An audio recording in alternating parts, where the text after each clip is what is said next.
فايزة أحمد. اسمها الحقيقي فايزة أحمد الرواس، الشهيرة بفايزة أحمد.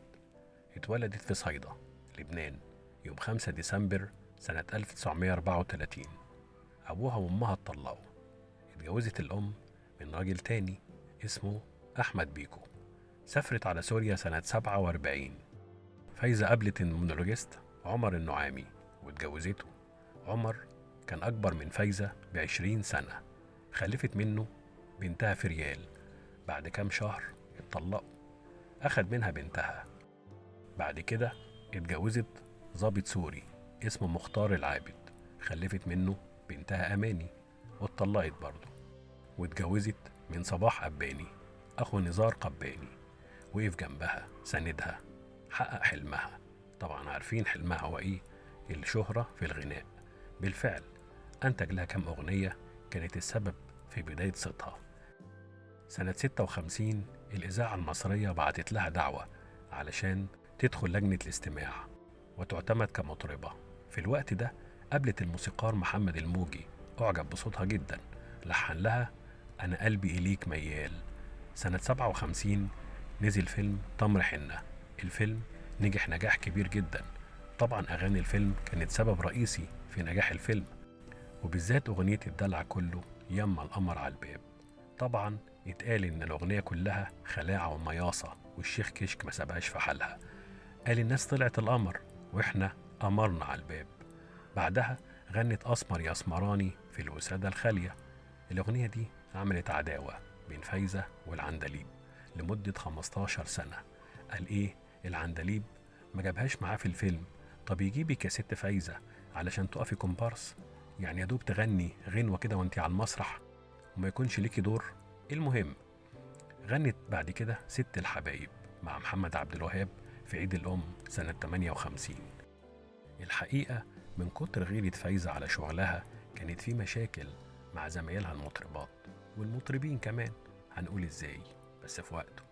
خلينا بقى نكمل مسيرة الست فايزة.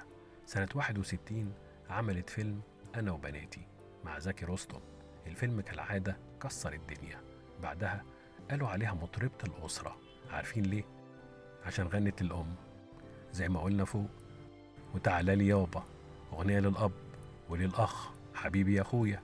وفي الآخر خالص راحت لمهم كلهم وغنت بيت العز يا بيتنا.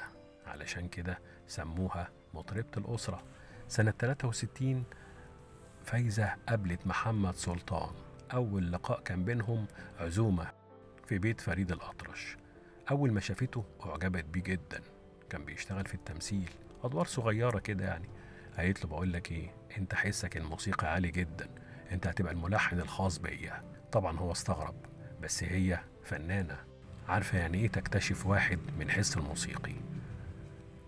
أصرت إنه يعتمد في لجنة الإذاعة كملحن، وبالفعل سلطان اعتمد ملحن. وفي 6 يوليو سنة 64 تم الجواز بين سلطان وفايزة أحمد. وفي تصريح من الست أم كلثوم كنا نزلناه قبل كده على صفحتنا، يعني لو فريت فوق أو تحت هتلاقيه. كانت بتقول إيه بقى ست أم كلثوم؟ رأيها في أصوات أهل الفن. تخيلوا إن الست اختارت فايزة في المرتبة الأولى للأصوات، واللي طبعا يلي صوتها. وبالمناسبة الست أم كلثوم قالت على صوت وردة لو علي صوتها على المسرح تردح، لكن الكروان في حتة تانية خالص. وقالت طبعا عن باقي أساطير الغناء. ممكن زي ما قلت لكم تراجعوا الفيديو وتشوفوه. المهم نرجع لست فايزة أحمد. الصحافة وقعتها مع وردة الجزائرية، وده لأنها حست إن صيت وردة لمع، وإن بليغ حمدي مش بيلحن إلا الوردة بس. خناقات بقى والدنيا ولعت. وتخيلوا أول لما تعبت فايزة لقيت مين جنبها؟ وردة. وبكاء حاد عليها مع تمنياتها لها بالشفاء. عقل ستات صحيح. بعد ما اتحسنت صحة فايزة شوية ظهروا مع بعض في أحد حلقات بديع سرباية، وقامت وردة وحضنت فايزة وطيبت خاطرها قدام الجمهور وبست راسها وقالت لها أهو أنا مش خايفة تعيدي منك، ونعم الصداقة يا ست وردة. سنة 80 اشتد على فايزة التعب وخلقها ضاق. طلبت الطلاق من سلطان بعد جواز دام 17 سنة. نفذ لها ما أرادت. بعد كده اتجوزت من آخر، أحست إنه بيستغلها ماديا ومعنويا. خلال الفترة دي أحست إن التعب بيزيد، وبعد عمل التحاليل والفحوصات استبين إنها تعاني من سرطان الثدي. في الوقت ده طلبت الرجوع لسلطان، قالت له أنا حاسة إنها هموت وعايزة أموت على فرشتك. على الفور وافق الموسيقار على العودة ليها. عاشت مع أولادها عمر وطارق، واتدهورت حالتها تماما واتنقلت المستشفى في حالة حرجة. ظلت في العناية المركزة إلا أن خبر وفاتها اتنشر في الجرايد الرسمية والتلفزيون يوم 21 سبتمبر سنة 83 الساعة 9 الصبح. كان عندها في الوقت ده 50 سنة. الله يرحمك يا ست فايزة.